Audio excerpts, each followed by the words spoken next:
Everybody, I'm going to talk about chicken broster recipe.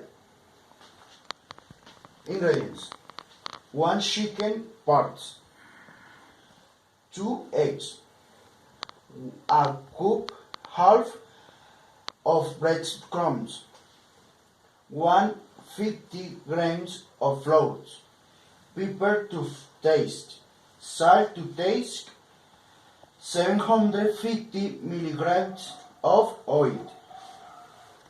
Preparation: cook the chicken into parts and season with salt. 2. Cook the chicken with its juice. 3.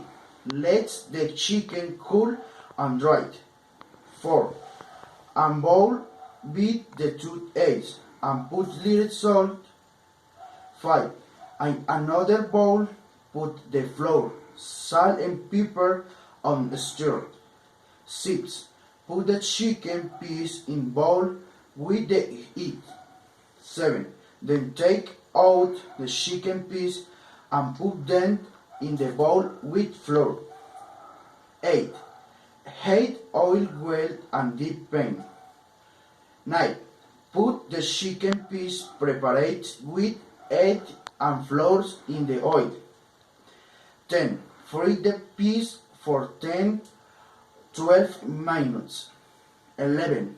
Take out the chicken piece and let them drain and boil.